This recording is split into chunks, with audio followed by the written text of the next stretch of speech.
Assalamualaikum warahmatullahi wabarakatuh. Bagaimana kabarnya anak-anak hari ini? Hari ini kita akan mempelajari pembelajaran IPA, tema 1, subtema 2, yaitu mengenai indera pendengaran. Di sini nanti kita akan mempelajari bagaimana cara kita mendengar, kemudian bagian-bagian telinga, serta fungsinya. Simak baik-baik ya.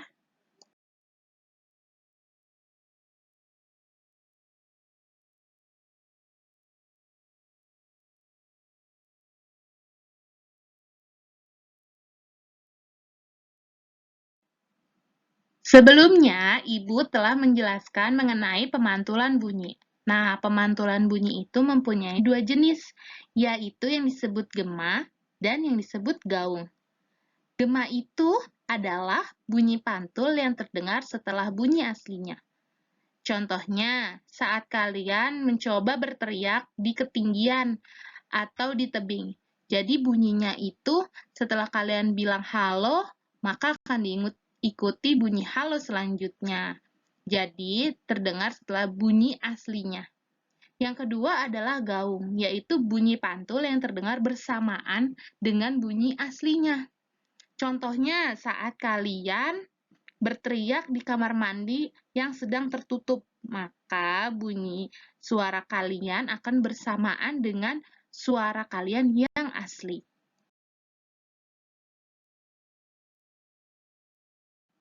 Sekarang pertanyaannya, kenapa sih kita bisa mendengar?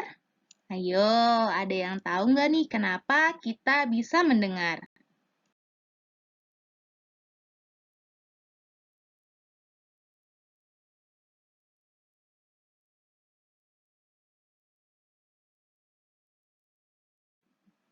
Ya, betul. Kita bisa mendengar karena kita punya telinga. Dan ada beberapa syarat terjadinya bunyi. Yang pertama, adanya sumber bunyi. Artinya, saat kita mendengar, ada benda yang dapat menghasilkan bunyi. Yang kedua, adanya medium atau udara. Itu berarti saat benda yang menghasilkan bunyi ini mempunyai perantara media seperti benda padat, benda cair, atau benda udara yang dijadikan perantara. Yang ketiga, adanya pendengar, yaitu adalah tadi telinga kita. Berarti ada benda yang mendengarkan. Maka, sebab itu kita bisa mendengar.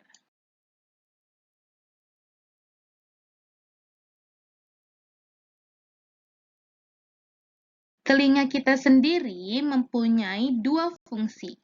Fungsi pertama adalah sebagai indera pendengaran, dan fungsi kedua sebagai alat keseimbangan tubuh. Jika kita bisa mendengar, maka di situ akan ada proses sehingga kita dapat mendengar. Pertanyaannya, bagaimana prosesnya sehingga kita dapat mendengar? Yuk simak selanjutnya.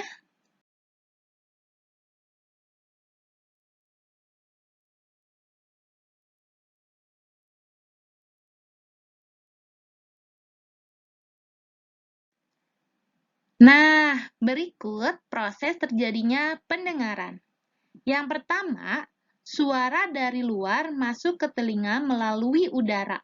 Suara-suara yang ditimbulkan dari luar seperti suara seruling, suara manusia, dan lain sebagainya akan masuk ke telinga melalui udara. Kemudian yang kedua, udara ditangkap oleh gendang telinga. Yang ketiga, gendang telinga bergetar. Jadi, suara-suara yang masuk ke gendang telinga di dalam gendang telinga itu akan bergetar. Nah, getaran ini yang diteruskan oleh tulang-tulang pendengar ke telinga bagian dalam, yaitu pada ujung syaraf. Oleh ujung syaraf ini, getaran disampaikan ke otak sehingga kita bisa mendengar. Begitulah proses terjadinya pendengaran.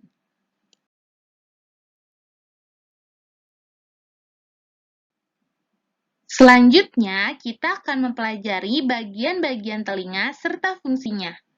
Telinga itu sendiri dibagi menjadi 3 bagian, yaitu telinga luar, telinga tengah, dan telinga dalam.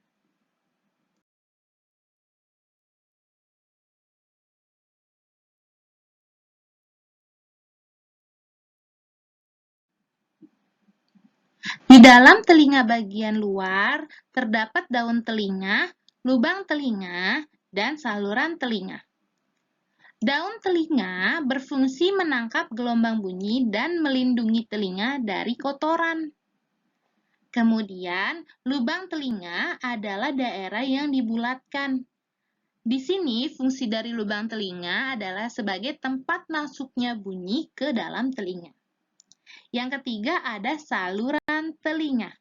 Saluran telinga berfungsi meneruskan gelombang bunyi ke gendang telinga.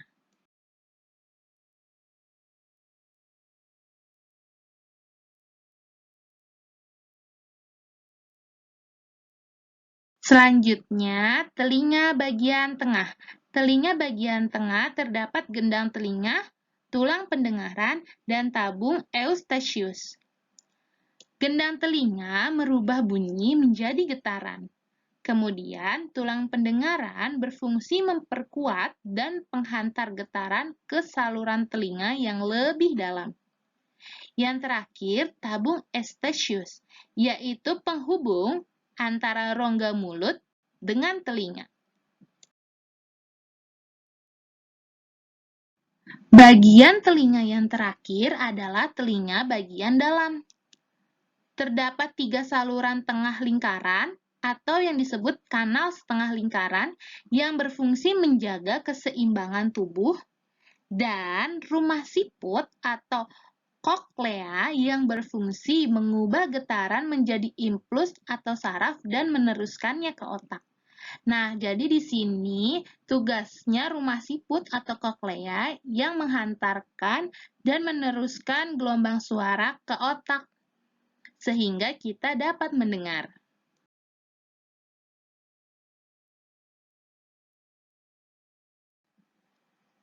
Nah, sekarang anak-anak sudah mengetahui kan mengenai bagian-bagian telinga serta fungsinya?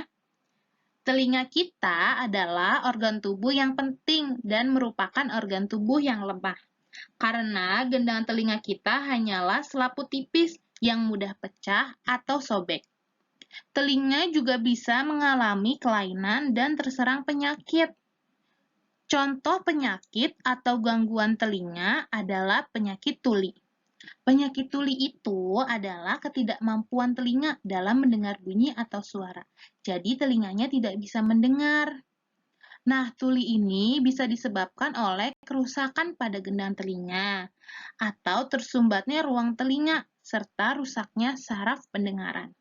Contoh lainnya gangguan telinga adalah saat telinga kita tersumbat oleh kotoran yang tidak pernah dibersihkan. Itu termasuk dalam gangguan telinga.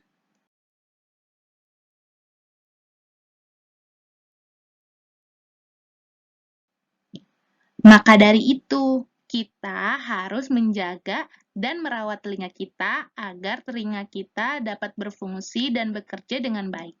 Beberapa cara menjaga dan merawat telinga kita.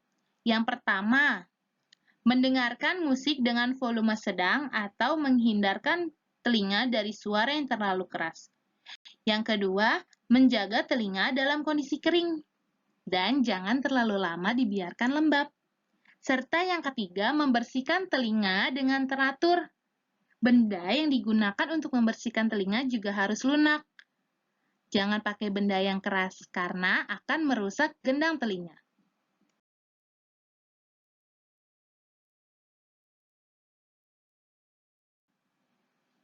Alhamdulillah, pembelajaran hari ini sudah selesai. Terima kasih telah menyimak video pembelajaran kali ini ya. Semoga video pembelajaran kali ini bermanfaat untuk kita semua. Dan semoga kita semua selalu sehat serta dalam lindungan Allah Subhanahu wa taala. Amin. Assalamualaikum warahmatullahi wabarakatuh.